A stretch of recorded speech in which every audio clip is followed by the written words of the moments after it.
very well. Okay, so how should I begin? Okay, first, here, okay, so let's take this replicant as an example. This is a very common knife and one that the math is easy to do with. So we have a we have a channel gap, or a handle gap, or not handle gap, what do you want to call it? Pocket. All right. Your Zen pin is 1565 long, so it's 156 long. So that gap is 156 wide, give or take. Same with the spacer down here. So you have a blade that has a nominal thickness of 125. Two washers at 0.016 each. Cumulative, it's 0.032. You size your bushing over by about 70 10,000ths to 1 1,000th. So we take 1 1,000th, add it to 125, we get 126. Take your two washers, and 126 and 32, 58, 158. So you see we got the whole gap filled up with that 158. But actually, if you measure it, because of tolerances and just how things are machined, you know, it's going to give you a gap of, yeah, 158 on the money. You see what I'm saying?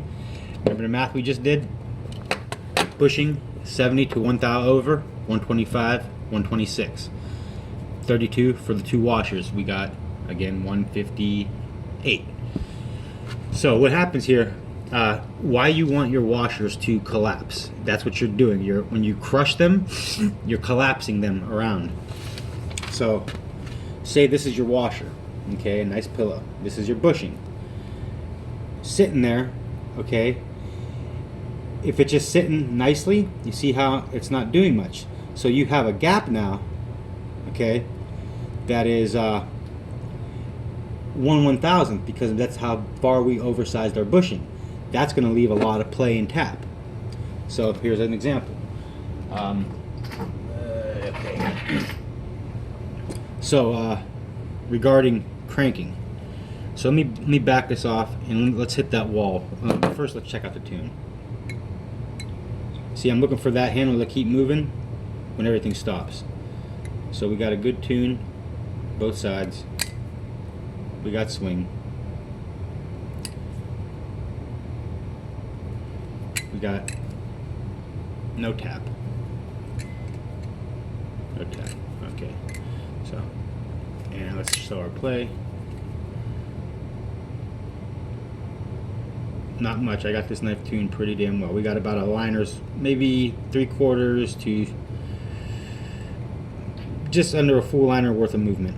Like, you can go like this and flex the shit out of it, but that's flex. That's not play. That's play. That little poppy feel. All right. So, plus this knife's got oil in it. All right. So let's back one of these screws off. Make sure this is my 10. Yeah. All right. So back one of these screws off. We're gonna do the safe side, bite side. No, let's do the bite side because that'll show my example better. All right. So we hit the wall, give it a little snug. We're tapping now.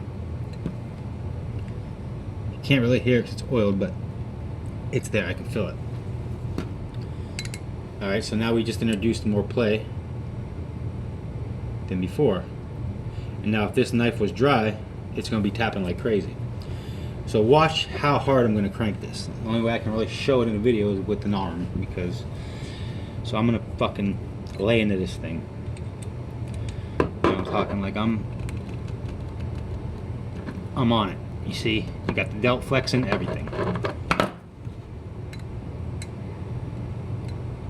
Okay, now we're back to the good tune. Not much play at all again. I can't feel that tap anymore. Alright, so let's take a look at the roll of the washers. Yes, my graph. Alright, so we have a fresh washer that's not collapsed or crushed yet. See the bushing? How it's sitting right up against it. When we crank that, you see what's happening? We're compressing the center, and the washer's actually folding around the bushing. Remember I was showing here? So now we got washer not doing much, bushing not doing much. Once we start crunching that, smashing the washers is what we want. You see that? See how it's collapsing around my hand? You know, it's like collapsing. So what that is doing is, remember we did that little bit of math? Everything added up to the exact gap. So if that washer wasn't crushing and collapsing around the bushing, you're going to have a 1/2 thousandth of clearance on either side of the blade. That's a gap. That's going to introduce a lot of play, and it's going to introduce a lot of possible tap. So when you crank that pivot down and you get everything into spec, you know what I'm saying? Like when this handle's loose in just the Zen pin, up here you're going to get about 160. So when everything gets crunched in there, so you have, like I said, 1/2 thousandth on each side because the bushing's 1/1000th over. So you have, let's say this is your gap. When you collapse that washer, the blade and the bushing are still, you know, the bushing's still oversized to let the blade move. What happens is when that washer collapses around and that whole handle comes in just a little bit tighter, what it does is that washer collapsing around the bushing fills in that little extra 1/2 thousandth on each side and keeps your play from happening. See what I'm saying? There's no actual visible play in the handle. You can't feel it. You know, you cannot feel it, you can't see it. And that's why you want to collapse the washer, because the washer's role is to fill in the extra little gap that's left by the bushing being oversized. Not a lot of people understand that. Some makers don't even understand it. But that's how it goes. And that comes from confirmation from Lucas and Jerry Hom themselves. I actually have screenshots of that conversation with Jerry. Lucas, the conversation got so long after the year I've been talking to him, it's just impossible to find. But yeah, that's what you're going to have there. Now, regarding certain tunes, like I like to be at 1/1000th over on a replicant. You can go more than that, but if you go, I'm saying like more, like shorter, like 70/10,000ths, you could take a tune tighter, but you got to keep your pivot looser, because with only 35/10,000ths on each side clearance from the bushing being overside, when you collapse that washer on a full hard crank, it rubs. You know, it's too close to the blade. So it's just a perfect storm, man. That's all there is really to it. Like, you want to collapse that washer. If you can't collapse that washer on a full crank, you're not necessarily undersized, but you're not oversized enough. So that's about the crux of it. Let's see what I got in my pocket here. I got a Tsunami clone. Same thing with this thing. It's cranked harder than shit. Like, I'm not going to blow the knife up, crack anything, cranking it like that. But you know, you want to just be on it. When you're on it, you want to be square, 90 degrees. You know, you don't want to be tilted. Good way to do it, just lay it down flat, get on there, you know, get everything nice and tight in your power zone, just give it a little oomph, like that. You'll be able to tell when something's going wrong when you're going too hard. It's gonna feel weird. It's gonna feel like something's about to twist off, which anymore it will. So torque specs on a 632 screw is, I believe, 14 inch-pounds. If you actually go to Adam Heibel's site, and he with the Invictus, he actually has listed there each pivot cranked down to 20 inch-pounds and set with Vibra-Type blue thread locker.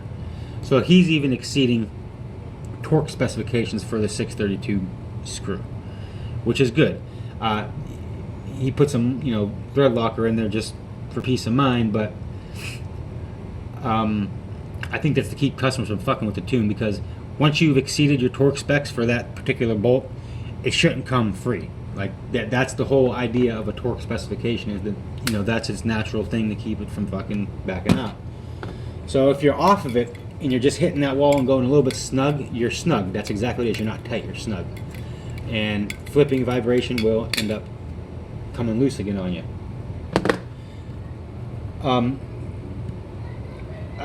Either the fella Blake doesn't understand what's going on, and I know that's kind of a bold statement to say, you know, he's a maker, you know, but he very well could be getting the handles made by somebody and the blade made by somebody, and he's just putting it together. You know, there's a lot of young dudes out there doing that, and they don't necessarily understand exactly what's going on in the bushing. Like I said, some people actually think that the fucking bushing's moving, and there's no goddamn way. If you look,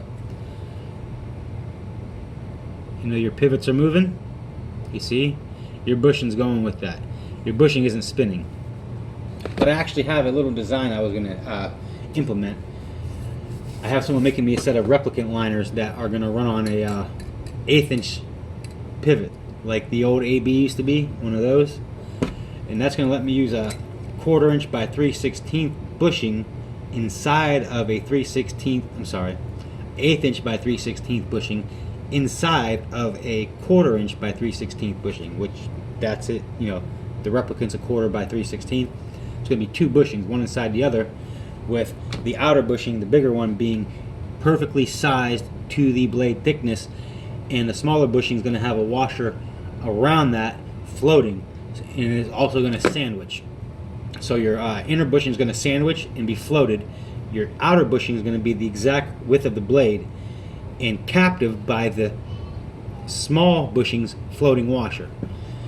What that's going to do is it's going to actually let the bushing rotate around the primary bushing and the blade rotate around that bushing. So you'll have about 8 points of contact to wick away friction. That's what it's all about. It's about friction. Right now with these set up, the sandwich bushing and washer, you have 2 points of contact to wick away friction. Friction's heat. You have more mass in there, you have a better, smoother running knife. Yes, the dual bushing system, it's going to be it's a very, very difficult bushing to tune, but it's just something I want to try. But yeah, so that's that.